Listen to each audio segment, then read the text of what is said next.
Welcome to the fifth lecture of this series on abelian varieties. Today we are going to discuss Dieudonné module and p-divisible group.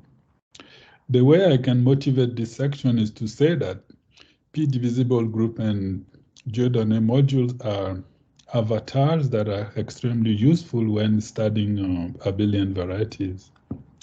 So let's start by discussing the basic properties of p-divisible group. What I'm going to do is basically just give you some definition and some basic properties, and then we'll move to Dieudonné module. I'm just going to give you just what we need for this course. So the setup in this case is that we are going to let K be K is a field. And so a p-divisible group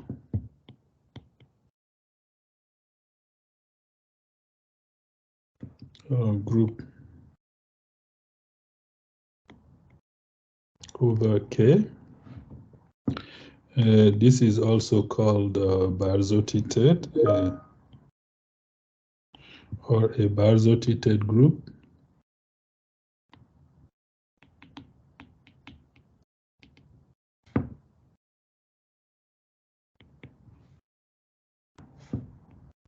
Is simply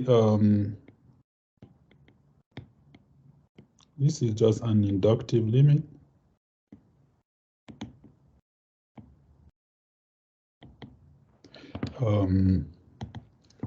So you have an inductive limit G1, G2,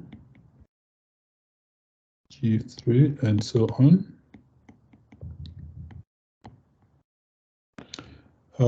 And you want this inductive limit to be subject to the following condition.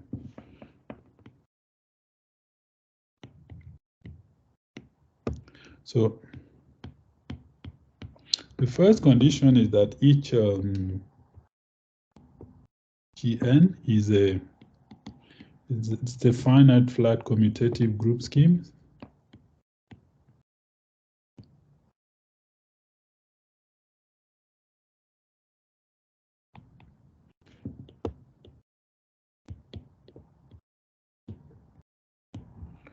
And you want this to be killed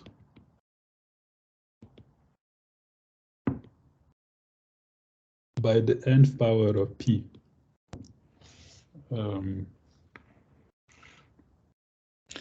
That's the first condition. And the second condition is that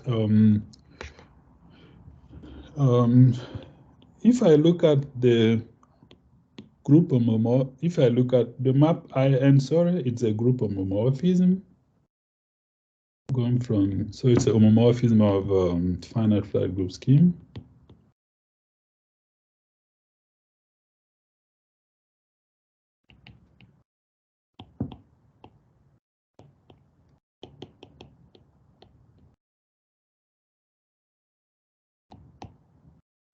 And not only it's a homomorphism of finite flat group scheme, but you want it to induce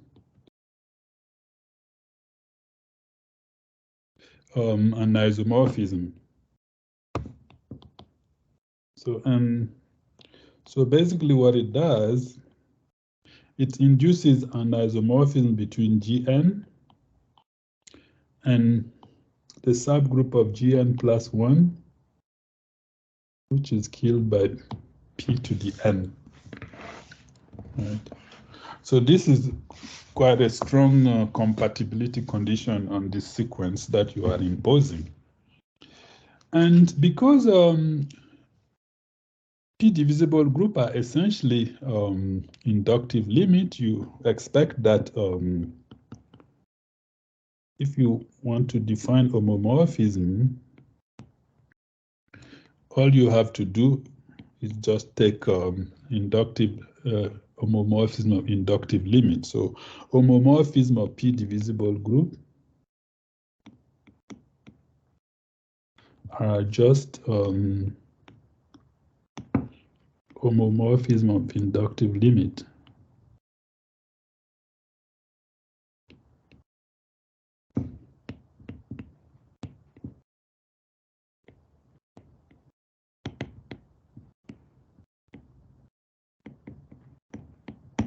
Okay, so that's the definition. And so what we do is so if INGN is a p-divisible group,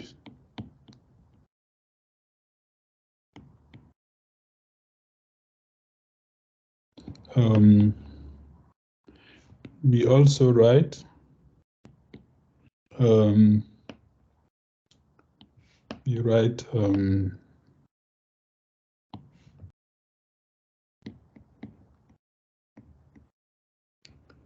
so we write G to be this limit and call it and we also call it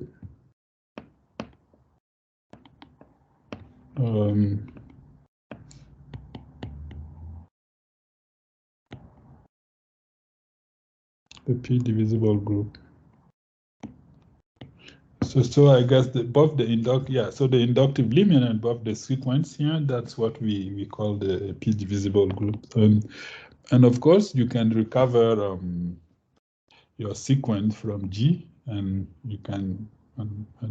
So both things are basically equivalent. That's what I'm trying to say.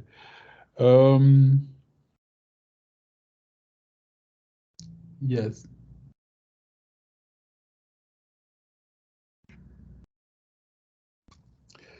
Now we can introduce the notion of the height of what is the height of a p-divisible group. So because in our case, so the base field in our case is a field. So by definition, sorry, let me restart. So if G is a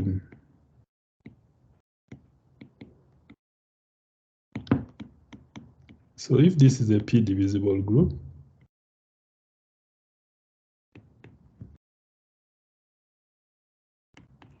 then we know that by definition,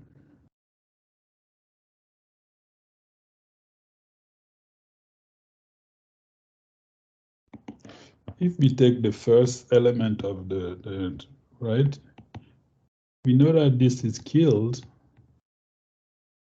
by P, right? And so what that means is, it means that there exists R, I should say R an integer,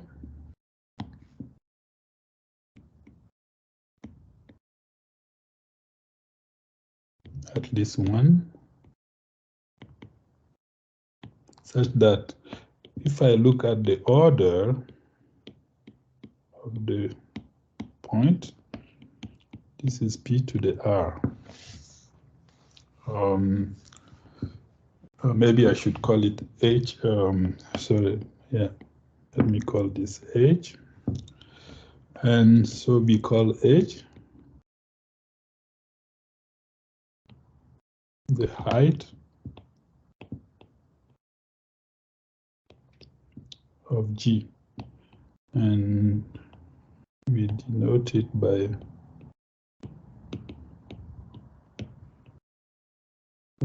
HG. Okay.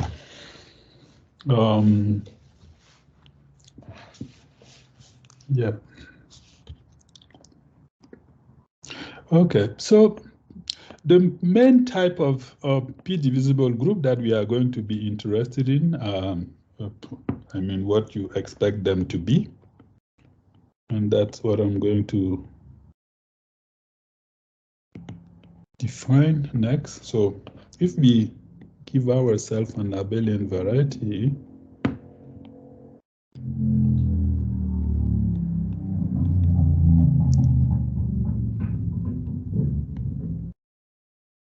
right? If this is an Abelian variety and P a prime, right? Then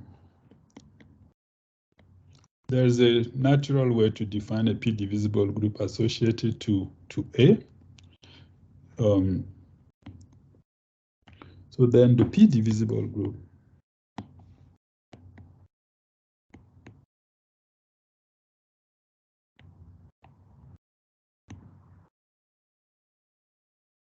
So the P divisible group associated to A, which we are going to denote by A square bracket P infinity. So is the inductive limit, which is given by the natural inclusion of the torsion point. So you have the inductive limit. If you take the P torsion point, then you know that there's a natural inclusion into the P to the nth plus 1 torsion point. And this is our P divisible group. And in that case, of course, so P square bracket, we will also denote, I guess we'll use both notation in this indiscriminately. So this is our P divisible group. And we see that, so if we want the height of this,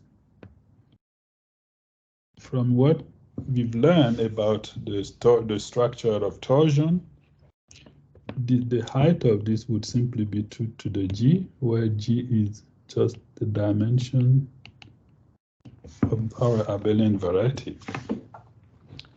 And another thing that is easy to see is the following, is that if we have a homomorphism,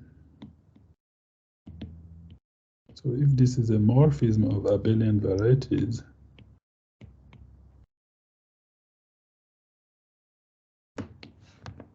right? So if this is a morphism of Abelian varieties, then, I mean, clearly you can,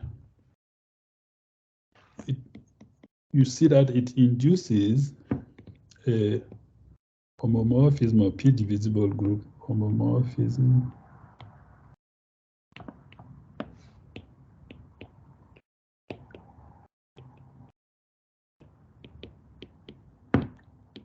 right? Clearly, if you have a homomorphism of Abelian variety, it will take the P to the n torsion point to the P to the n torsion point in a way that is compatible with the inclusion map. And so it will induce a homomorphism of P divisible group, which we call F infinity. And this will go to the P divisible group of A to the P divisible group of B. Okay. So that's the thing that I want to say. And another thing that one can also do is that if we have, this is the next definition, I guess.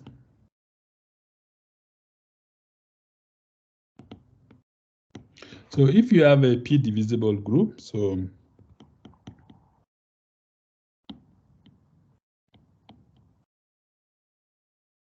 if G is a P divisible group, then we can define the Tate module of G. So the Tate module associated to G is defined by, so we call it TP of G. And so the first way to define it is to define it as the homomorphism from this P primary group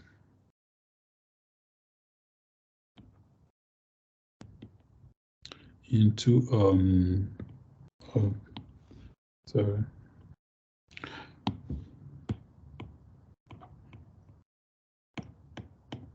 Okay, so that's the first definition. But if you want a more concrete definition,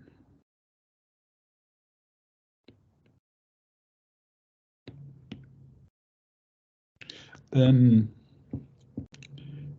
concretely what that means is that we take the projective limit given below.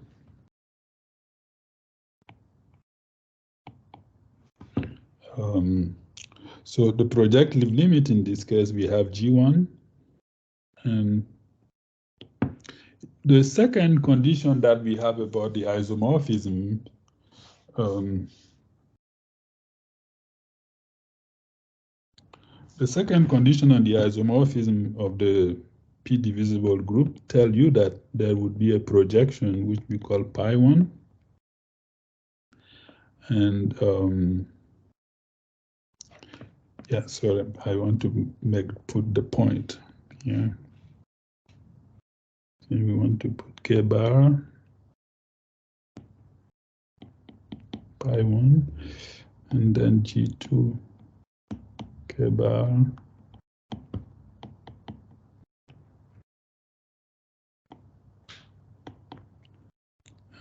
and so on. So this would give you a projection. I will induce some projection. And so what you do, you take, let TPG be this inductive limit.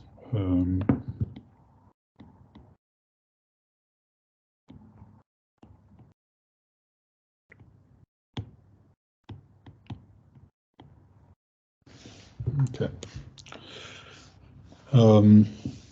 And the same way you can define the same way we can also define the third module of the multiplicative of the same way. If we start with this multiplicative group GM, the first thing we can do, we can associate a p-divisible group to it. Right. So if we give ourselves an integer, a prime p, then we can associate a p-divisible group to GM, and then we can take the third module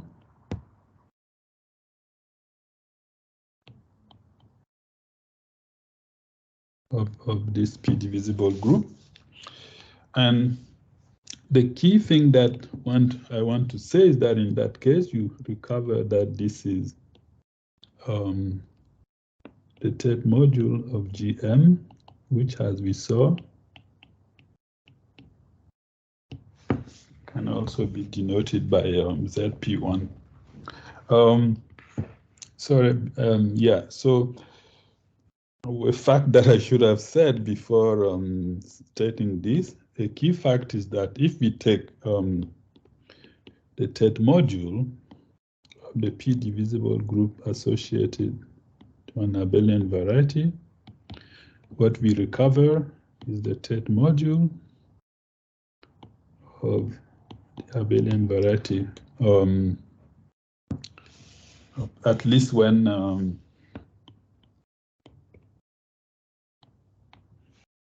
so I'm going to say at least when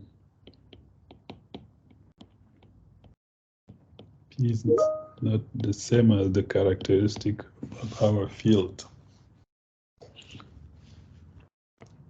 Okay. So those are the few things that I want to say for now about p-divisible groups. Now I'm going to move to Dieudonné modules.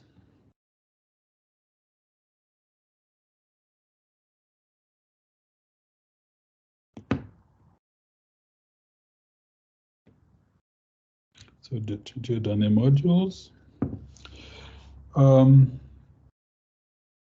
So again, so as I said and at the beginning, these are really just gadgets from linear algebra that one uses when studying Abelian variety in positive characteristic. Often it's very tricky to study Abelian variety in the in the characteristic of the base field when that characteristic is positive. And this is a very useful tool in doing that. I guess it would be more precise when I make when I give the statement. So we are going to start with a proposition here. I guess you should probably call this a proposition definition. So let K be a field or positive characteristic.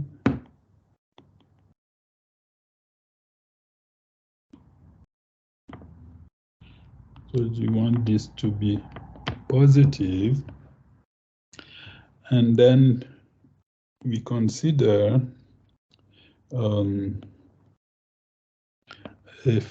flat K group scheme.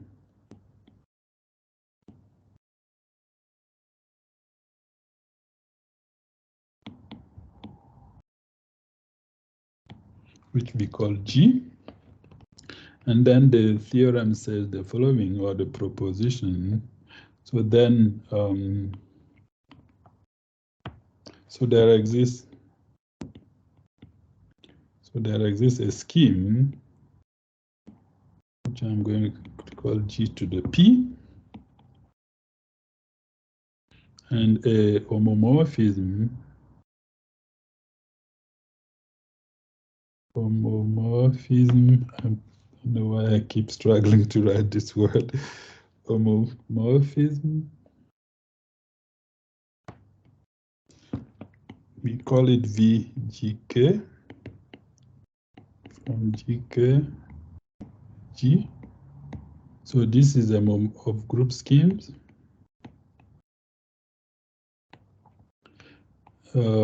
Such that we have the following properties. So the first property is to say that when we compose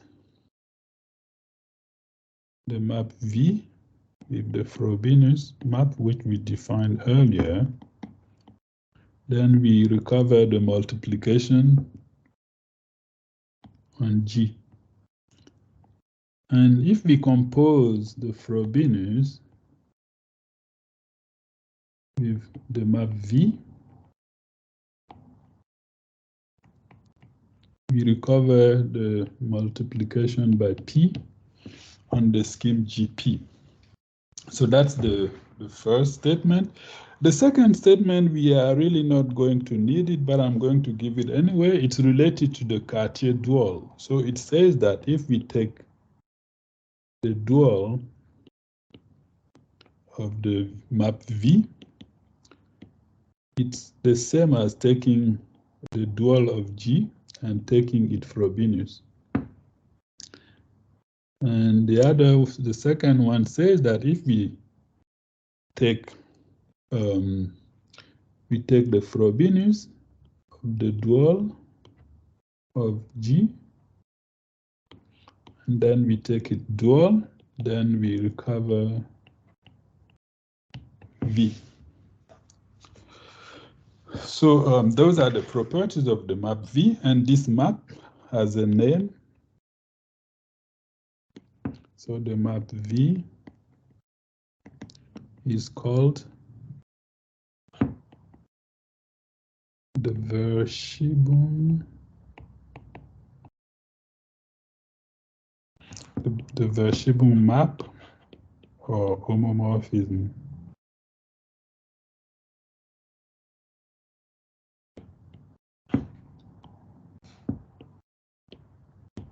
Okay.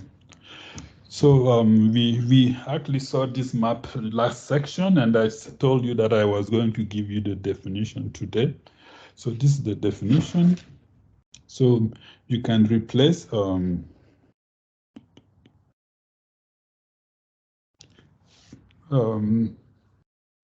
guess I said a K group scheme. So clearly this means that you can define this map for Abelian variety. You can define it for finite flat group scheme and so on. So it's a map that is very useful when you study abelian variety in positive characteristic. Okay, so now we are going to, this map is going to be used in the definition of Giordani module. And so the setup for the definition is the following. So I'm going to state the thing that we are going to need for that definition. So basically, the first thing is that we want K to be a perfect field.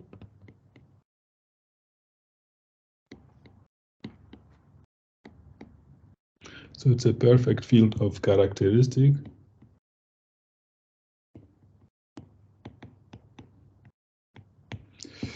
Right, so in our case, we will be dealing with finite fields, so this condition will always be satisfied.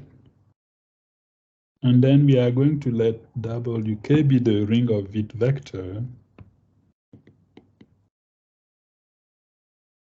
So the ring of Witt vectors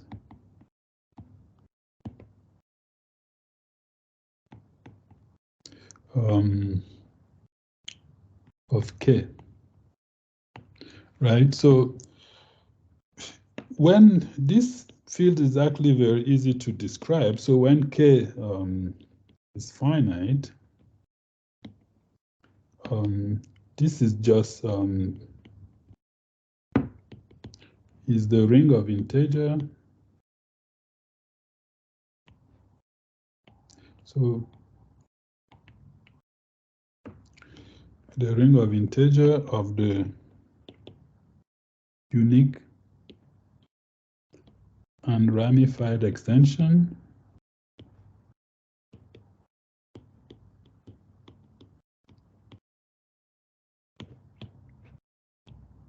of QP or ZP with residue field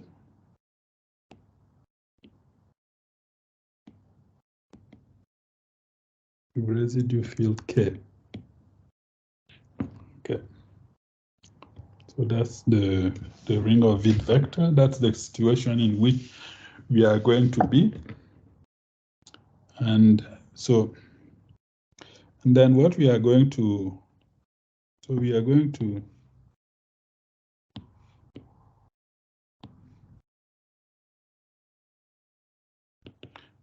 let K0 be the field of fraction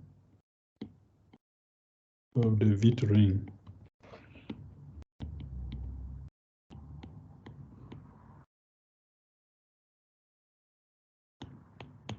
Okay. And finally, we are going to let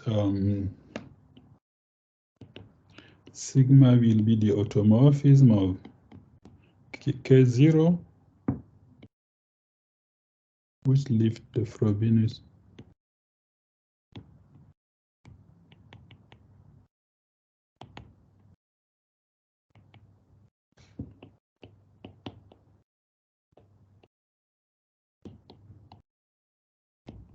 So remember the Frobenius map send x to the p.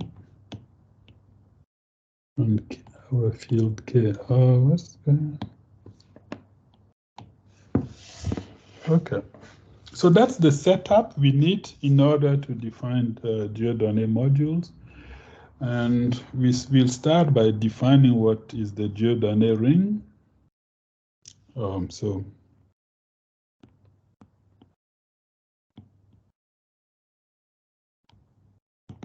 the definition. So the Giordani ring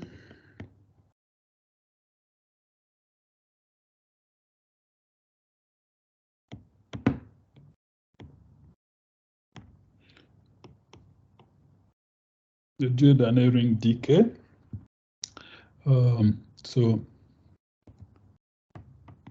is the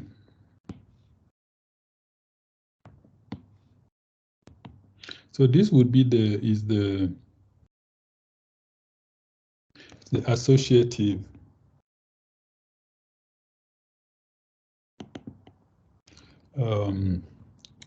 algebra over the Witt ring. You want it to be generated by Frobenius and the Verschiebung by F and V, and such that you have the following condition. So the following condition is that the multiplication of F by V is the same as the multiplication of V by F, and it's equal to P. So far, so good.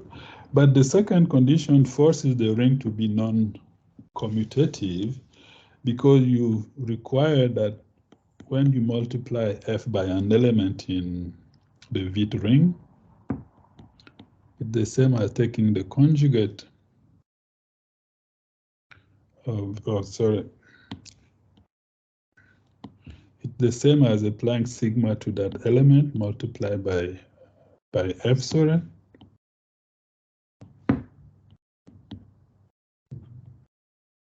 And similarly, when you, the other condition is that when you multiply an element by the Verschiebung, it's the same as the Verschiebung multiplied by the conjugate of that element under sigma. Okay. So clearly the second condition makes the ring into one that is non-commutative, at least over when the field is finite. Okay. Okay, so here the element of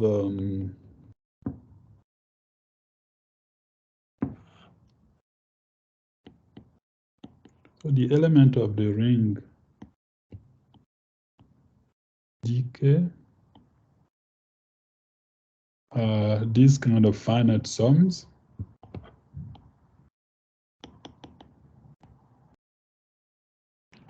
So you want finite sum of the form, so you have A0, and then you have a sum on all the j positive, aj, f to the j, and then you have a sum here, I positive, biv to the I, and of course you want aj and the bi to be in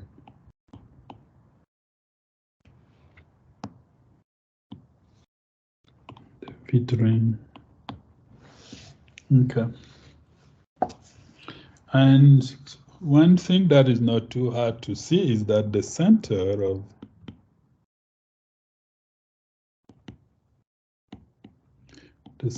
of this ring is it would be Zp adjoint the nth power of Frobenius and the nth power of Verschiebung when your field is a finite field of degree n over Fp, and it would simply be Zp when that's not the case, i.e. when k is infinite. Okay. So what I'm going to do, I'm going to state the main result that we are going to need about the Poincaré, the Dieudonné modules. So that's the content of the following theorem. So theorem. So this is really the key theorem that we are going to need.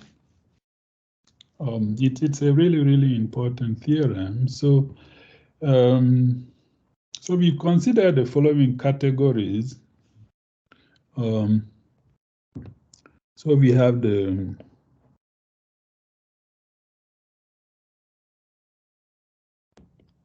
so here it's commutative group schemes.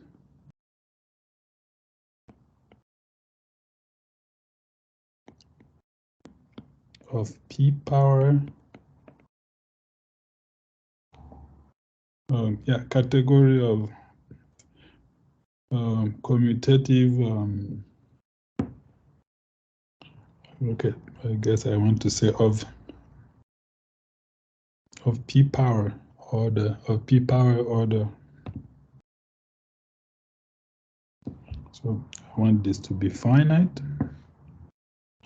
Maybe I should really put that in there. So finite.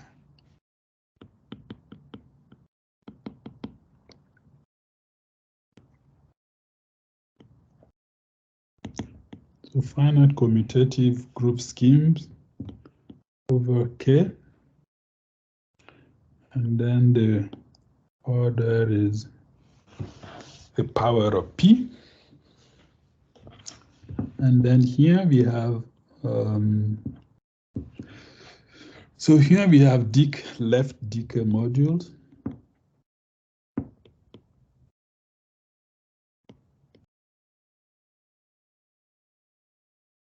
So these are left decay modules.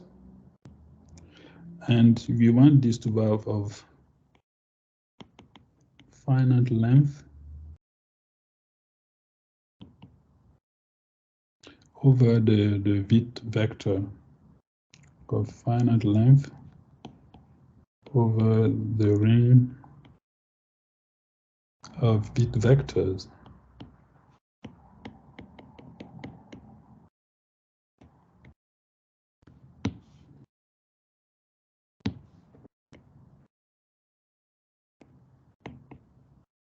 Okay. W, I guess I could have made this sentence shorter. And so there's a map going here. So if I have a group G here, I associate bolt face MG, which is our Giordano module. And the map, this is an anti-equivalence of category.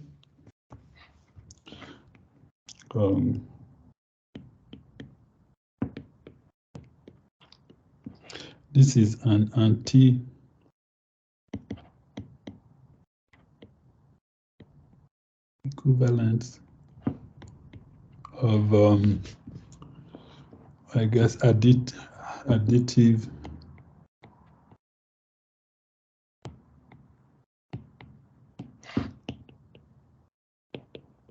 categories, which satisfy the following condition.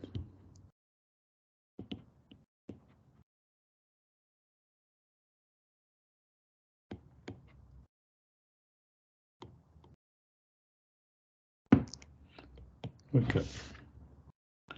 So the first condition is that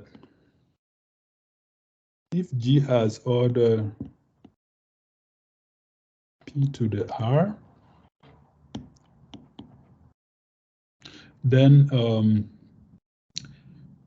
bolt face MG would have length R. It will have length R as a module over the Vit ring. Okay, so that's the first condition. The second condition is also kind of natural because it says that the bolt face M is functorial in base change. It's functorial in the basis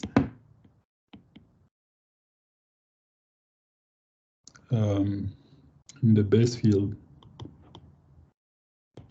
So what that means is that if I have, let's say I have an inclusion of fields, K to K prime, an inclusion.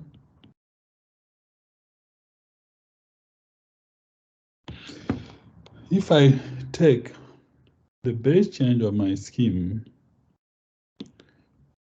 to K prime, and then I take it Giordano module, then what I'm going to get is simply the same as taking first I take the Giordani module of my group scheme over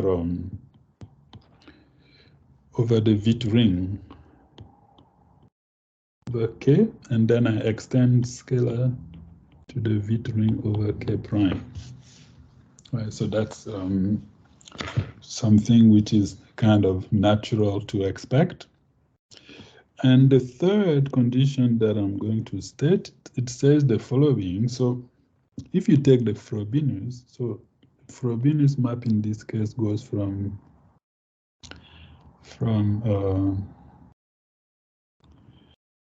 our group G to GP. So this would become a linear map. So become a linear map.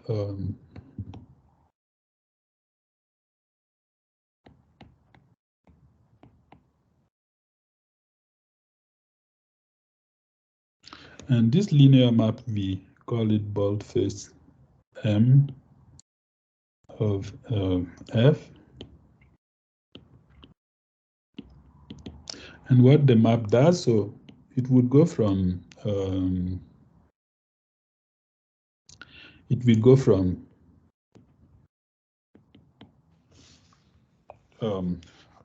Giordani module, the PIF Giordani module, which in this case is simply the pullback of the Giordani module of G into Giordani module of G. So you take the Frobenius automorphism, you pull back the Giordani module, and then you have a map, and that linear map is what the Frobenius becomes. And for the Verschiebung, you have a similar story. So the Verschiebung, we know that it goes from GP to G, and this one will become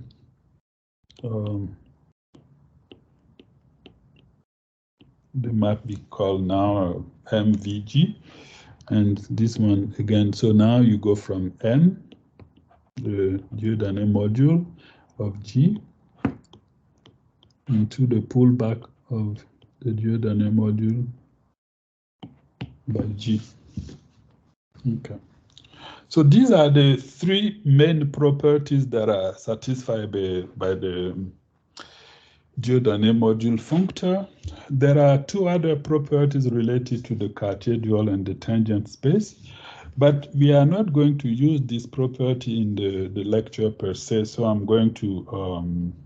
not going to state them here, but if you want to know what they are, you can look at the notes, and then you can also check all the references that are included in the lecture notes. Okay, so I'm not going to give any example of a Giordani module for the simple reason that there are many examples in your problem set number 5, and I recommend that you really do some of those examples, because many of these gadgets, the first time you encounter them, it's not very intuitive, but working out basic example kind of give you a grasp on them. And if you are going to stay in number theory, you would encounter Giordani module, you would encounter phi gamma module, you would encounter Breuer-Kissin modules, and often really the definition is very intimidating, but so you really need to work out what these modules look like for the very basic example, and then build your confidence. So I recommend that you take a look at the exercise. There are a lot of wonderful exercises that you would learn a lot from. Okay, so this would be the end of the first part of the recording. In the second part of the recording, we are going to talk about the Giordani module of an Abelian variety, and then discuss the property of Giordani module in that setting. Thank you.